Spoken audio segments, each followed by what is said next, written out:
ماں کے ہاتھ ویسے اٹھے رہتے ہیں، اور جب ماں کے ہاتھ اٹھ جائیں اجابت کے سارے دروازے کھل جاتے ہیں۔ میں نے پڑھا کتب حدیث میں جو دعائیں رد نہیں ہوتی ان میں سے ایک ماں کی دعا ہے۔ جب ماں ہاتھ اٹھا دے تو جنت کے سارے دروازے کھل جاتے ہیں، اور یہ لازمی نہیں ہے کہ ماں رابعہ بصریہ ہو تو پھر ہی اس کی دعا قبول ہوتی ہے۔ اپلے تھاپتی ہوئی ماں اور لیپا پوتی کرتی ہوئی ماں جو ہے وہ مٹی سے بھرے ہوئے ہاتھ اٹھا دے تو اللہ ان ہاتھوں کو بھی خالی نہیں موڑتا۔ ماں جب بولتی ہے تو اس کے لہجے میں جبریل بولتا ہے۔ ماں جب مسکراتی ہے لگتا ہے جنت کی ساری کلیاں کھل اٹھی ہیں۔ ماں کے چہرے کی رونق اور ماں کے چہرے کی جو ہے وہ خوشی بیٹے کے دل کو حقیقی قرار اور حقیقی تسکین دیتی ہے۔ جو ٹھنڈ ماں کے ساتھ نصیب ہوتی ہے وہ کائنات میں کسی اور جگہ پہ نہیں ہے۔ جو گھنا سایہ ماں کے دامن میں ہے وہ کسی اور جگہ میسر نہیں ہو سکتا ہے۔ وہ کیا کہا تھا کسی نے کہ 5 سٹار ہوٹلوں میں کھانا کھانے میں وہ لذت کہاں جو چولہے پر بیٹھ کے ماں کے ہاتھوں سے پکی ہوئی چپاتیاں کھانے میں آتا ہے۔ عالی جناب حضرت صاحب کیا کیا اسٹیٹ سیکرٹری نام لیتے ہیں، لیکن وہ لطف کہاں جو ماں اوئے ببلو اوئے پپو اور اوئے مٹھو کہہ کے پکارتی ہے۔ جو مٹھاس ان لفظوں کے اندر ہے وہ بڑے اور بھاری اور بھرکم الفاظ اور خطابات کے اندر کہاں ہے۔ اونچی کرسی پہ بیٹھنے کا وہ لطف نہیں ہے جو ماں کے قدموں میں بیٹھنے کا ہے۔ اللہ نے ماں کے روپ کے اندر ایک محبت اور ایک الفتوں کا ایک ایسا دریا دیا ہے کہ جس کے اندر انسان جب جاتا ہے تو اس کے دکھوں کے سارے میل دھل جاتے ہیں اور وہ بالکل آسودہ ہو جاتا ہے۔ یہ ماں کا روپ ہے، یہ ماں کا پیار ہے۔ تو ماں کا بچھڑ جانا، اس دنیا سے چلے جانا، یہ ایسے ہی ہوتا ہے جس طرح کوئی بندہ گھنے سائے میں کھڑا ہو تو اچانک اس کو دھوپ میں کھڑا کر دیا جائے، پھر اسے پتا چلتا ہے کہ کتنا گھنا سایہ تھا۔ جس طرح درخت ساری دھوپ اپنے اوپر سہتا ہے اور جو اپنے نیچے کھڑا ہو اس کو ٹھنڈک دیتا ہے، اسی طرح ماں باپ سارے دکھ اپنے اوپر سہتے ہیں لیکن اپنی اولاد کو ٹھنڈک پہنچاتے ہیں۔ ماں باپ کے اس دنیا سے چلے جانے کے بعد پتا چلتا ہے کہ میں کتنی گھنی چھاؤں سے کس کڑاکے دار دھوپ میں آ گیا ہوں، اور میری زندگی کے اندر کتنے دکھوں کا زہر گل رہا ہے۔ جو زہر پہلے ماں ہمارے قریب نہیں آنے دیتی تھی، جو باپ ہمارے قریب نہیں آنے دیتا تھا، وہ اپنی باہوں میں اور اپنے سینے میں ان غموں اور دکھوں کو سمیٹ لیا کرتے تھے۔ تو ماں باپ کا اس دنیا سے چلے جانا یہ ایک ایسی محرومی ہے۔ میں اور آپ میں سیوطی نے اس واقعہ کو لکھا۔ ایک دن حضور حجرہ عائشہ سے مسجد نبوی میں آئے، تا حد نظر صحابہ حضور کے انتظار میں بیٹھے ہوئے تھے۔ جو ہی حضور کو دیکھا ادب سے کھڑے ہو گئے۔ وہ وقت بیت گئے جب لوگ پتھر مارتے تھے، اب یہ مدنی دور ہے، حکم ہو گیا ہے کہ میرے نبی کی آواز سے آواز بھی اونچی نہیں کرنی۔ وہ لمحے بیت گئے جب لوگ آوازیں کستے تھے، اب حکم ہو گیا میرے نبی سے مسئلہ بھی پوچھنا ہے، پہلے گھر جاؤ، صدقہ لو، فقیر ڈھونڈو، خیرات کرو، پھر میرے نبی کی چوکھٹ پہ آؤ، تمہیں پتا چلے کتنی اونچی بارگاہ میں جا رہے ہیں۔ تو یہ ادب کے زاویے اور ادب کے قرینے طے کرنا پڑتے ہیں۔ حضور آئے، مسجد میں قدم رکھا، تا حد نظر صحابہ سے ادب سے کھڑے ہو گئے۔ آقا کی آنکھیں چھم چھم برسنے لگیں اور حضور نے روتے روتے فرمایا، لو ادرکت والدیہ او احدہما، کاش آج میرے ماں باپ زندہ ہو یا ان میں سے کوئی ایک ہی زندہ ہوتا، وَأَنَا أُصَلِّي صَلَاةَ الْعِشَاءِ، اور میں لوگوں کو نماز عشاء پڑھا رہا ہوتا۔ انسان نے دکھوں کا دور دیکھا ہو، بعد میں اللہ خوشحالیاں دے دے تو انسان اس بات کی ضرور آرزو کرتا ہے کہ میرے ماں باپ نے میرے دکھوں کا دور دیکھا، کاش آج میرے سر پہ عزتوں کی سجی ہوئی دستار بھی دیکھتے، آج مجھے وقار کی مسند پہ بیٹھا ہوا بھی دیکھتے، آج میرے گھر میں بچوں کا کھیلنا بھی دیکھتے، آج میرے آنگن کی بہار بھی دیکھتے، آج دولت کی ریل پیل بھی دیکھتے، آج عزتوں کا ظرف جو مجھے نصیب ہوا ہے وہ بھی ماں باپ ملاحظہ کرتے، آج میرے وقار اور میرے عہدہ و منصب کو بھی دیکھتے، معاشرے میں میرے مرتبہ و مقام کو بھی دیکھتے تو کتنے خوش ہوتے۔ جب اللہ کسی کو دولت دیتا ہے، عزت دیتا ہے، شہرت دیتا ہے تو جلنے والوں کی ایک طویل فہرست ہوتی ہے اور پیار کرنے والے بڑے تھوڑے ہوتے ہیں، لیکن ماں باپ بے لوث محبت کرنے والے ہوتے ہیں۔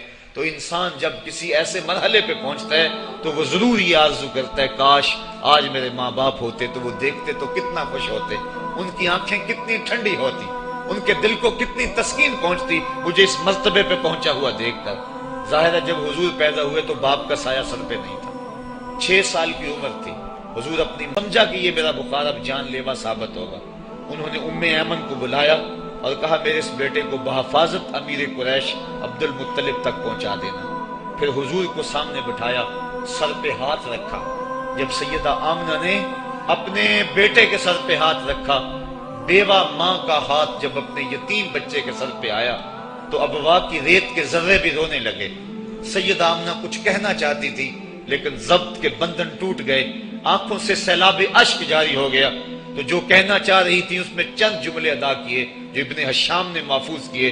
سیدہ آمنہ نے کہا بیٹا ہر نئی چیز نے پرانی ہو جانا ہے، ہر باقی نے فنا ہو جانا ہے، میں بھی جا رہی ہوں، وَذِكْرَ بَاقٍ وَوَلَدْتُ طُهْرًا، لیکن میرا ذکر نہیں مٹے گا، میں تیرے جیسا ستھرا بیٹا چھوڑ کے جا رہی ہوں۔ جن ماؤں کے بیٹے اتنے اچھے ہوں ان ماؤں کا ذکر نہیں مٹا کرتا۔ یہ آخری لفظ تھے سیدہ آمنہ کے، اس کے بعد ان کا انتقال ہو گیا۔ حضور اپنی ماں کے جسد سے لپٹ کر روتے تھے اور کہتے امی آپ آگے بولتی کیوں نہیں ہیں؟ 6 سال کی معصوم عمر، ابوا کی ریت کے ٹیلے، کونین کے سردار کے لیے یہ دکھوں کی کہانیاں۔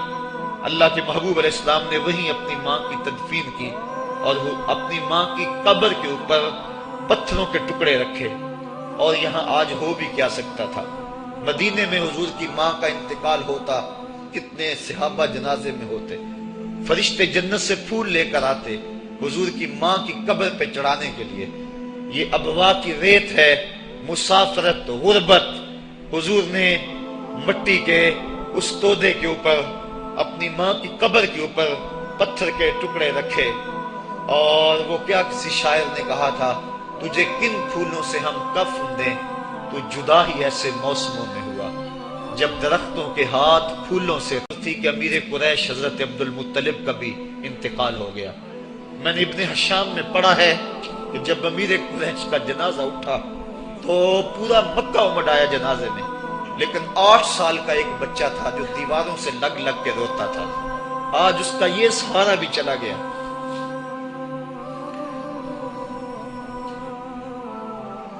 8 سال کی عمر میں حضرت عبد المطلب کا بھی انتقال ہوا۔ پھر حضور اپنے چچا کی کفالت میں آئے، وہ دن بھی بیتے، طائف کے بازار بھی آئے، مکے کی گلیاں بھی آئیں، بچھتے ہوئے کانٹے، کھدتے ہوئے گڑے۔ کبھی عقبہ بن ابی معیط جسم پہ اجریاں ڈال رہا ہے، کبھی کوئی بدن نازک پہ کوڑا ڈال رہا ہے، کبھی حضور علیہ السلام کی راستوں میں ام جمیل کانٹے بچھا رہی ہے، کبھی بدر سجتا ہے، کبھی احد کی لڑائی ہوتی ہے، حضور کے چچا کے کلیجے کو چبایا جاتا ہے۔ یہ دن سخت ترین دن تھا، حضور کے سر پہ پٹی بندھی ہوئی تھی، آنکھوں میں آنسو جاری تھے، اور بار بار کہتے تھے ما فعل امی، میرے چچا کی کہانی سناؤ۔ تو بڑے مشکل اور زہرہ گداز حالات پیش آئے، لیکن آج حضور حجرہ عائشہ سے نکلے، تا حد نظر صحابہ ادب سے کھڑے ہو گئے، آقا کی نظر پلٹ کے پیچھے چلی گئی، ابوا میں جا کے رکی، اور میرے آقا کی آنکھوں سے آنسو ٹپکنے لگے، اور فرمایا کاش آج میری ماں زندہ ہوتی، وَأَنَا أُصَلِّي صَلَاةَ الْعِشَاء، اور میں لوگوں کو نماز عشاء پڑھا رہا ہوتا، وَأَقْرَأُ فِيهَا بِفَاتِحَةِ الْكِتَابِ، اور اس میں سورہ فاتحہ کی تلاوت کر رہا ہوتا۔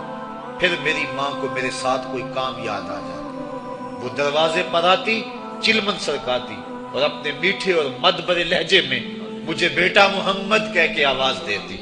فرمائے لوگوں میں اپنی نماز کو چھوڑ کے پہلے ماں کی بات کو سنا۔ یہ دنیا کے سامنے اپنی ماں کی ضرورت اور اہمیت کو حضور نے رکھا، تو ماں کا بچھڑ جانا، ماں کا اس دنیا سے چلے جانا، یہ بہت بڑا سانحہ ہوتا ہے کرنے کے لیے۔ ہمارا یہاں آنا یہ دوسرا مقصد ہے اس تقریب کے منعقد کرنے کا۔ اللہ تعالیٰ جل شانہ نے ایسا رشتہ ماں کی صورت میں پیدا کیا ہے، جنت کی چھاؤں کا دنیا کے اوپر روپ ہے ماں کی ذات، جنت کی گھنی چھاں ہے ماں کا وجود، اور اللہ نے اپنی رحمتوں کو اگر کوئی صورت دی ہے تو وہ ماں کا روپ ہے۔